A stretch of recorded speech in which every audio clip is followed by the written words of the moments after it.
DJ Jemba one tutu matune to padanda adindi kune meto ba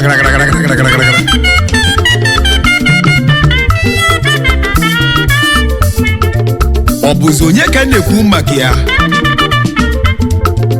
owebulu maka Okechiukwu Ugwu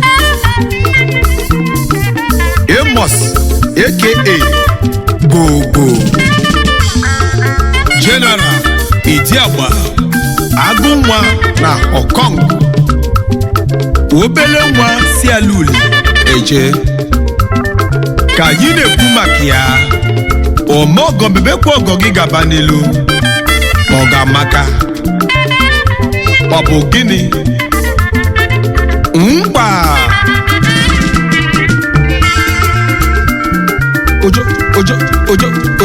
ojo eweli ya ọkpọtọọkpọ ice ọmakomebe onye melụ mmaga afọ mma ọmakomebe onye melụ mmaga afọ mma ọmakomebe onye melụ mmaga afọ mma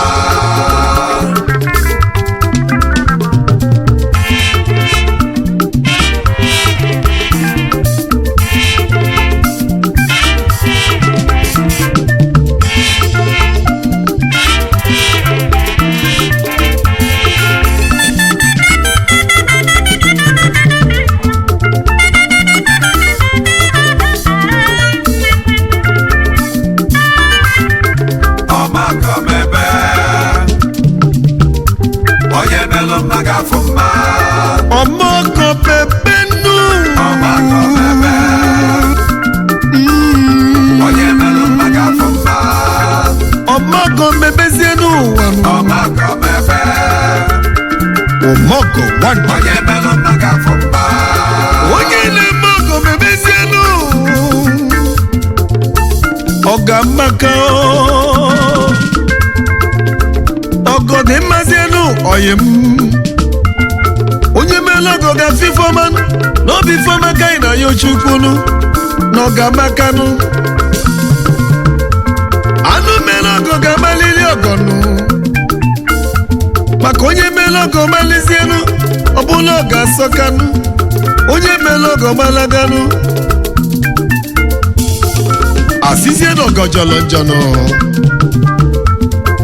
kpala anyị ga na-eme ọgọ wee na-aganụ n'ọgọ dịkwa mmanụ oke Nwamgbenta nwayọkwa ka mbụla egwu m wejebenụ ka ndị ezitezigbo oyimụnụ uli eke ka nnejenu oyimụa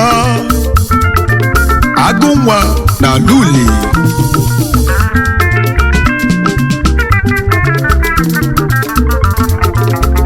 Okechiukwu onye ka n'idusonu nwa ugwuolu m ekene yinu ọmọgọ gabazienu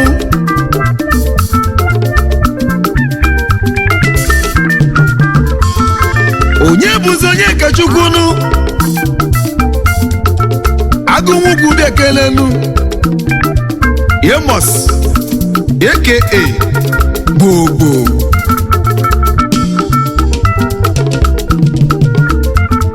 Gbogbo n'ịdị mmanụ dịka eji eje mbodogwunu ọgụ imelụ mụ n'owelikanụ ọyịmụha Gbogbo agụjela obodo oyibanụ Okong ka o si ejenu la nne na nna ya mụrụ odogwu n'obodo a na-akpọ Ụmụọma nke dị na Aluli Ihiara local government na Anambra State mana ọ bụ ife mwute na nna m mụrụ odogwu lara mmụọ a minute silence to our dear father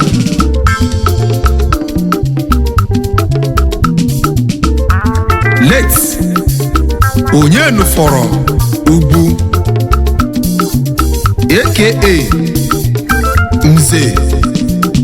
Nwano n'Uju one Ofuli. May his soul rest in peace. Amen. Kedu maka nne mụrụ odogwunu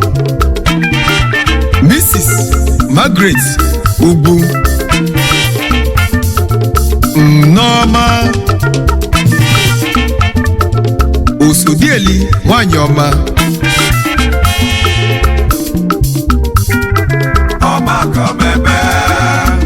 ọmọgọ mebezie nụ ọgọdị mmakwanụ anyị ga na-emekwa ọgọ maka na ọgọdị mmanụ oke Nwamgbenta na-ekwunu ọyịmụwa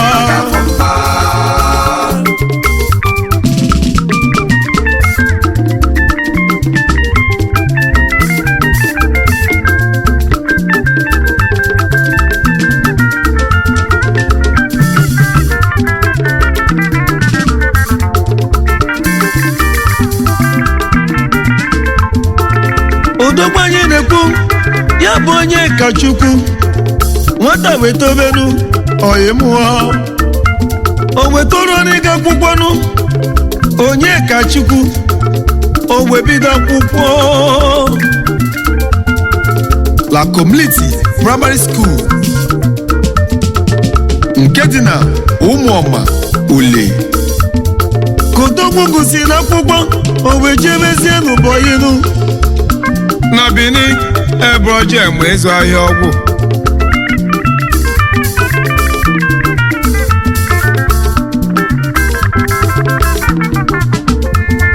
onye ka Chukwu wee mụsị ahịa ọgwụ o wee lọta o wee chọta egonu o jebe obodo oyiwonu odogwu a na-ekwekwu ya nụ goruru obodo oyiwonu o wee baba mba Chukwu wee gozie ya ọfụma odogwu mesịrị lụọ nwanyị Mrs. Sokowati lọlọ nwanyị ọma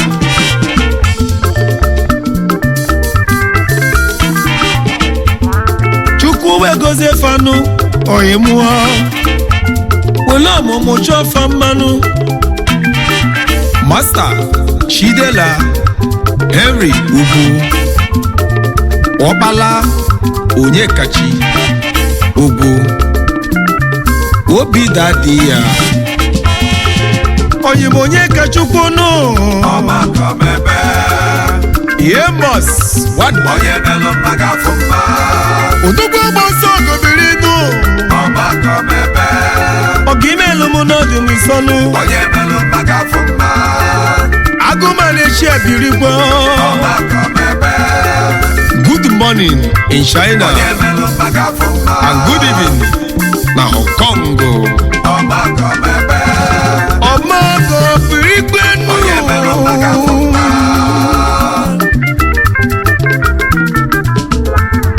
emosu n'ịdị mmanụ odogwu ejeje babilikwe oke Nwamgbenta na-ekene yinu odogwu asị na aka na-enye ya ka Chineke na-enye onye na-eme ọgọ ya mebekwa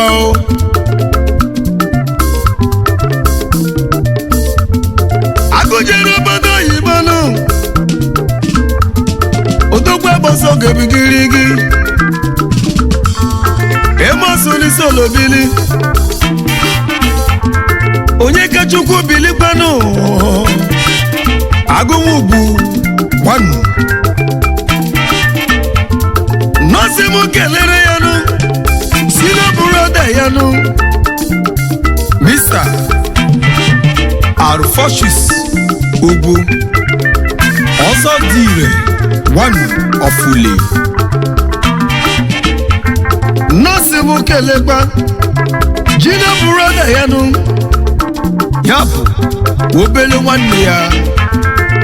Mr. Marcel Ugwu Masesi kedu maka nọ nso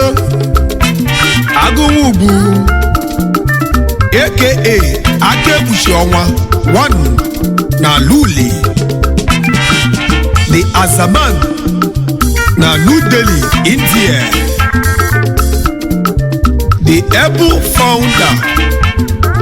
of Ayibofu Social Club na New Delhi, the PRO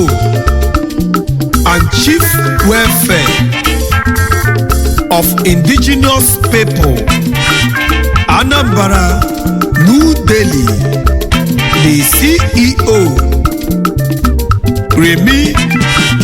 Fine Boy Limited. Onyekachukwu nọọsị m kelere ya nụ ndị oyi ya. Ọ bụzi onye ka m na-ekwu maka ya? Mr. Frank Oshopaku 1 na China, Nwachiwaloji 1 na Hong Kong, the CEO Chubak Ibes Nigeria Limited, the Chubak Global Enterprises, Enugu State, Iseje, Kedimaka, Onyinyechi Patrick Alele, Ezugbo Kolobia 1 n'osisi ọma, aka Awudu Nwaba, the Aba first son na Hong Kong. Ara gị na-azụ nwa o, the double chief ezi nwafọ Enyimba City, Aba. Onye o, kedu maka Obinna nwanne Kesi a na-egbu achala 1 n'Ọkịja ka isi eje o. Annesini dosano Ilodoba Agụnwa na Mampoto Ole Chief Gaddafi na Hong Kong. Agwenekekwa Mr. Nwabeze Peter Ifechukwu Ifemelu kpata ego nke mbụ na Akegbe Ugwu Ọkụ na Anọ n'Enugu State ka isi eje. CEO The Kiss Collection na Hong Kong. Ejima Wawa The Global Ventures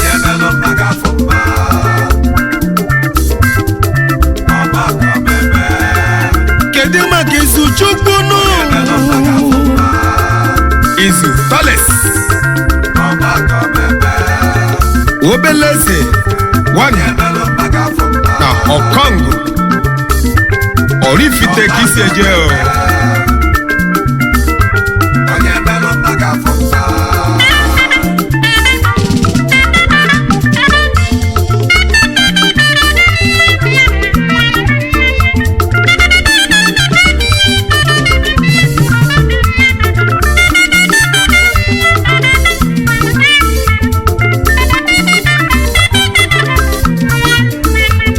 Onye nwere mmadụ ka onye ji ego n'elu ụwa.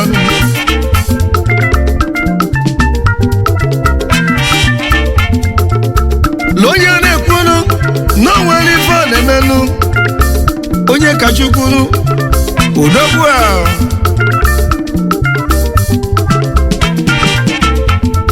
Onye kasị mụ kelelu ya nụ ekele ikwunne Obego 1 na Asia, ezi nwa si Nzam eje onye kasị m kelekwa Ejike ụzọ wulu kpakpando n'Ọkịja Omete na Hong Kong gbogbo si mụ kelụlụ ya nụ Abadugo ezi nwafọ Ulieke ntụmatụ na-etu ọkpatanda Abadugo Abado Aku nwa na China gbogbo si mụ keneyi mbụla egwu emume jebe onye ka mụ na-akpọnụ Johnson onye buchi Agụke na Hong Kong Impeccable Store na Hong Kong ka mụ bụrụ egwu emume jebe eje na-egezi todogbunu Philip Akego Global na Hong Kong ka isi eje ọ ga-adịrị gị na mmanụ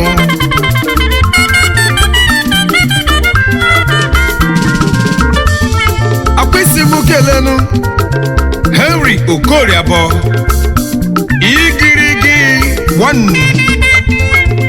igirigi na Nuli onye ego ọ bụghị bụ ndị nkwu na-eme tọgba gara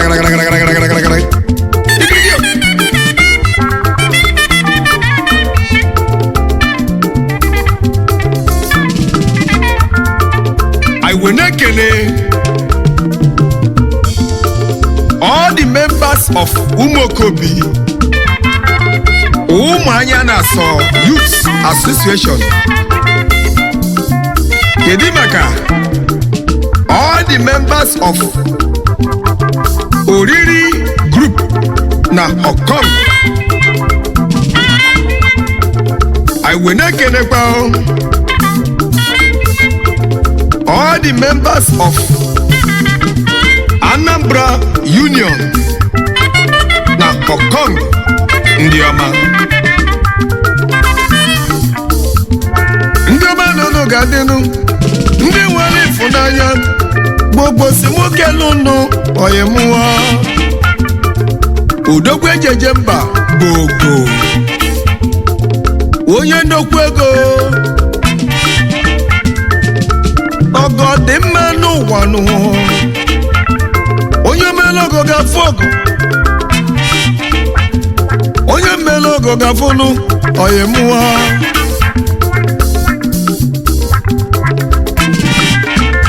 gbogbo melogo gaba n'ilu ọgụ imelogo dị m mmanụ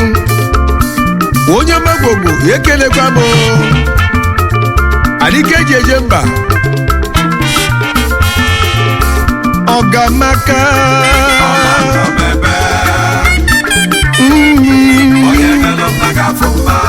onye melụ mmaga afọ mma n'elu ụwa ọgbakọ mebe ọgọ inu ọgọ dị mmanụ gbogbo melogo gaba n'ilu